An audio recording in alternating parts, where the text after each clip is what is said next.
दोस्तों नमस्कार, मेरा नाम प्रशांत है और आप देखना शुरू कर चुके हैं भारत एक सोच। दोस्तों जब जब चुनाव आता है तब तब कुछ ऐसे ऐसे बयान सामने आते हैं और उन बयानों के बीच कुछ ऐसी सच्चाई दिख जाती है। उसके बाद से ये सवाल उठने लगते हैं, ये चर्चाएं शुरू हो जाती हैं कि क्या राजनीति में, सियासत में कुछ बड़ा उलटफेर होने जा रहा है क्या। याद कीजिए 2017 का विधानसभा चुनाव था और भारतीय जनता पार्टी जब चुनाव जीत चुकी थी और उसके बाद जब मुख्यमंत्री बनाने की रेस चल रही थी तो उसमें तमाम सारे नाम चल रहे थे। एक नाम सतीश महाना का चल रहा था, एक नाम मनोज सिन्हा का चल रहा था। कहने का मतलब सिर्फ यह है कि मुख्यमंत्री योगी आदित्यनाथ जो आज की तारीख में मुख्यमंत्री हैं उनका नाम दूर दूर तक नहीं था। अचानक से दिल्ली से फोन आता है और मुख्यमंत्री योगी आदित्यनाथ को बुलाया जाता है, दिल्ली बुलाया जाता है और अचानक से योगी आदित्यनाथ को मुख्यमंत्री के पद का उनको यानी कि मुख्यमंत्री बना दिया जाता है। एक तरीके से भारतीय जनता पार्टी उनको मुख्यमंत्री बना देती है, उनके नाम का ऐलान हो जाता है। तमाम बड़े बड़े दिग्गजों के नाम जो है ढेर हो जाते हैं। यहां तक कि मनोज सिन्हा तो मंदिर चले गए थे, बताया जाता है कि वो दर्शन करने चले गए थे, इतना वो कॉन्फिडेंट थे। लेकिन अचानक से फोन और सब कुछ बदल गया। अब एक बार फिर से उत्तर प्रदेश चुनाव के मुहाने पर खड़ा है। फर्क इतना है कि वो मुख्य चुनाव था और ये उपचुनाव है। 9 सीटों पर उपचुनाव है और एक बार फिर से अब ये बात दोहराई जाने लगी है कि मुख्यमंत्री योगी आदित्यनाथ को कुर्सी से नीचे उतारा जाएगा। याद कीजिए कि केजरीवाल ने, आम आदमी पार्टी के मुखिया केजरीवाल ने कहा था कि मुख्यमंत्री योगी आदित्यनाथ को जल्दी ही सत्ता से उतार दिया जाएगा, उनको मुख्यमंत्री की कुर्सी से नीचे उतार दिया जाएगा। और कई बार यह बात देखने को मिली है जब दिल्ली और उत्तर प्रदेश की सरकार में यानी कि भारतीय जनता पार्टी के केंद्रीय आला कमान ने और उत्तर प्रदेश से टकराव की स्थिति देखने को मिली। बीते दिनों केशव प्रसाद मौर्य लंबे वक्त तक, जब 24 के चुनाव के नतीजे आए उसके बाद वो लंबे टाइम तक दिल्ली में वो डेरा जमाए रखे और तमाम तरीके की चर्चाएं चली कि क्या मुख्यमंत्री योगी आदित्यनाथ का इस्तीफा होने जा रहा है क्या। जब 2024 के नतीजे आए और भाजपा को ऐसे परिणाम नहीं मिले, अब एक बार फिर से समाजवादी पार्टी के अध्यक्ष, समाजवादी पार्टी के कर्ता धर्ता सांसद अखिलेश यादव ने एक बड़ा दावा कर दिया है। अखिलेश यादव ने दावा कर दिया है कि मुख्यमंत्री योगी आदित्यनाथ की कुर्सी जाने वाली है। दरअसल बीते दिनों अखिलेश यादव कुंदरकी में थे। कुंदरकी में समाजवादी पार्टी के प्रत्याशी हाजी रिजवान का वो चुनाव प्रचार करने पहुंचे थे। इस दौरान उन्होंने जनसभा को संबोधित किया और संबोधन के दौरान ही उन्होंने मुख्यमंत्री योगी आदित्यनाथ के मुख्यमंत्री पद को लेकर के एक बड़ा बयान दे डाला।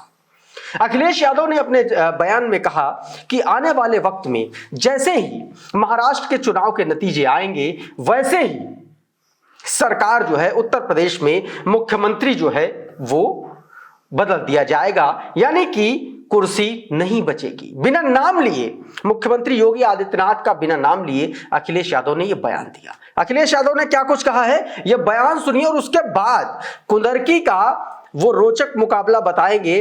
कुंदरकी के समाजवादी पार्टी के प्रत्याशी हाजी रिजवान का एक ऐसा बयान आपको बताएंगे जिसके बारे में चर्चा चारों ओर हो रही है और चर्चा भारतीय जनता पार्टी के जो प्रदेश अध्यक्ष हैं उनकी हो रही है, 4 मंत्रियों की हो रही है, ये भी बताएंगे। पहले अखिलेश यादव का ये बयान सुनिए। ये गुस्सा जो आजकल सरकार को है वो अपनी कुर्सी बचाने का गुस्सा है, क्योंकि दिल्ली वालों ने तय कर लिया है कि महाराष्ट्र के चुनाव के बाद इनकी कुर्सी बचेगी नहीं,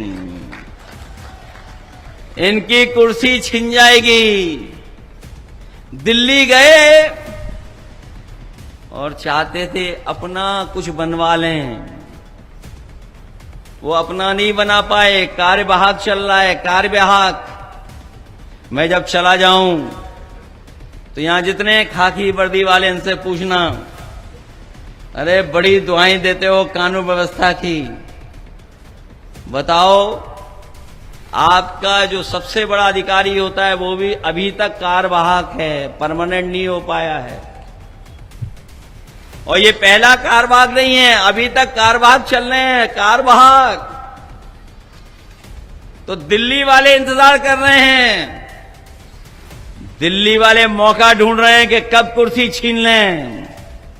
और आपको मैं भरोसा दिला के जा रहा हूं, देखना महाराष्ट्र में बीजेपी हारेगी और उत्तर प्रदेश में कुर्सी छिन जाएगी। तो दोस्तों, अखिलेश यादव ने कुछ इस तरीके से यह बता दिया कि महाराष्ट्र के विधानसभा के चुनाव के नतीजे आते ही उत्तर प्रदेश की कुर्सी से मुख्यमंत्री बदल दिया जाएगा। साथियों, मैं आपको बता दूं कि जिस जगह से अखिलेश यादव ये बयान दे रहे थे वो जगह है कुंदरकी विधानसभा। कुंदरकी विधानसभा जो सीट है साथियों, वो मुरादाबाद जिले में आती है, लेकिन वो है संभल लोकसभा सीट का हिस्सा। संभल लोकसभा सीट से समाजवादी पार्टी के जो सांसद हैं अभी वर्तमान में जियाउर रहमान वर्ग, वो पहले कुंदरकी से विधायक थे और उन्हीं की वजह ये सीट जो है खाली हुई और अब यहां उपचुनाव हो रहा है। और उपचुनाव में इस बार भारतीय जनता पार्टी ने वहां से रामवीर सिंह को अपना उम्मीदवार बनाया है। मैं आपको एक बात और बता दूं कि भारतीय जनता पार्टी सिर्फ एक बार यहां से जीत दर्ज कर पाई है, सिर्फ एक बार, वो भी उपचुनाव में। रामवीर सिंह का एक वीडियो भी वायरल हो रहा है जिसमें वो मुस्लिम्स की टोपी और साफा पहने हुए दिखाई दे रहे हैं, मंच पर बैठे हुए नजर आ रहा है। उस पर भी अखिलेश यादव ने तंज किया। लेकिन सवाल यह है कि क्या भारतीय जनता पार्टी ये सीट जीत पाएगी? और सवाल यह भी है कि अखिलेश यादव के सामने भारतीय जनता पार्टी ने कुंदरकी सीट को अपनी प्रतिष्ठा का सवाल क्यों बना लिया? और सवाल यह भी है कि क्या यह सीट भारतीय जनता पार्टी जीत पाएगी क्या? दोस्तों, मैं आपको बता दूं कि इस सीट पर भारतीय जनता पार्टी सिर्फ एक बार उपचुनाव जीती है। यहां से हाजी रिजवान 5 बार विधायक रहे हैं। समाजवादी पार्टी यहां पर सबसे ज्यादा बार चुनाव जीतने में कामयाब साबित हुई है। इस बार का जो उपचुनाव है वो इसलिए भी ज्यादा रोचक हो चला है क्योंकि यहां से आजाद समाज पार्टी ने भी मुस्लिम कैंडिडेट दिया है। आजाद समाज पार्टी ने चांद बाबू को अपना उम्मीदवार बनाया है। एआईएमआईएम ने मोहम्मद वारिस को उम्मीदवार बनाया है और इसी तरीके से बहुजन समाज पार्टी ने नेता छिद्दा उर्फ रफतुल्लाह को अपना कैंडिडेट बनाया है। ये सारे के सारे जो कैंडिडेट हैं ये तुर्क बिरादरी से आते हैं। समाजवादी पार्टी की जो कैंडिडेट हैं वो भी तुर्क बिरादरी से आते हैं। इस सीट पर 65% के आसपास मुस्लिम वोटर्स हैं और उसमें से भी तुर्क बिरादरी के सबसे ज्यादा वोटर हैं। दूसरे नंबर पर आते हैं मुस्लिम राजपूत, वो वोटर हैं। रामवीर सिंह पर भारतीय जनता पार्टी ने हिंदू कार्ड खेला क्योंकि 35% यहां पर हिंदू आबादी है।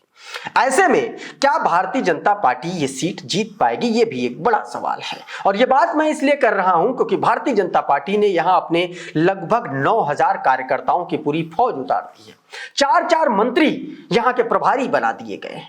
और ये जो सीट है मुरादाबाद, जिस जिले में ये सीट आती है, और मुरादाबाद जिला भारतीय जनता पार्टी के प्रदेश अध्यक्ष जो है भूपेंद्र चौधरी, उनका गृह जनपद है और इसीलिए भारतीय जनता पार्टी को इस सीट पर सबसे ज्यादा डर सता रहा है।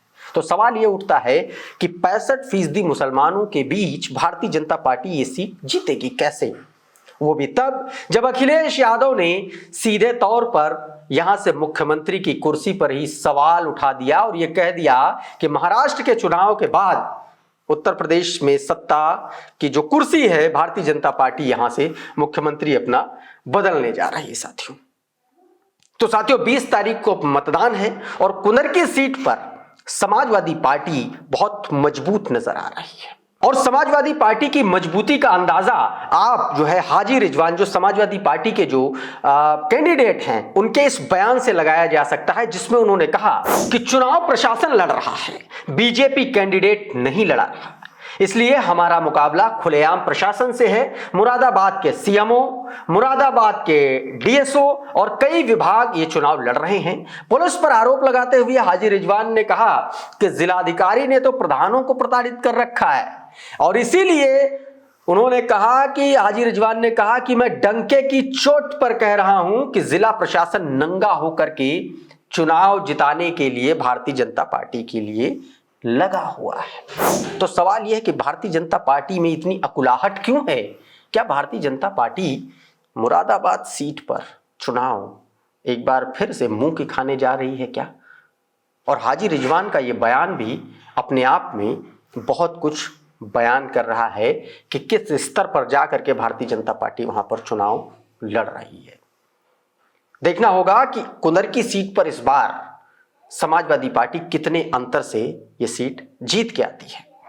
दोस्तों अभी के इस वीडियो में फिलहाल इतना ही। हमारा ये वीडियो आपको कैसा लगा, इस वीडियो में दी गई जानकारी, हमारे ये एनालिसिस आपको कैसा लगा, ये हमें कमेंट बॉक्स में बताइएगा ज़रूर। और अगर ये वीडियो आपको अच्छा लगा तो इस वीडियो को लाइक कर दीजिएगा, इसको शेयर ज़रूर करिएगा, अपने दोस्तों के पास भेजिएगा और अगर चैनल पर पहली बार हैं तो चैनल को सब्सक्राइब करिए, बेल आइकन दबा दीजिए, ताकि इस तरीके के जो भी वीडियोस हैं वो आपको सबसे पहले आपके मोबाइल स्क्रीन पर मिलें, आपके लैपटॉप पर मिले, आपके कंप्यूटर सिस्टम पर मिले। साथियों, चैनल को सब्सक्राइब जरूर कर लीजिए। बहुत बहुत शुक्रिया, बहुत बहुत धन्यवाद। आप जुड़े रहिए भारत एक सोच के साथ।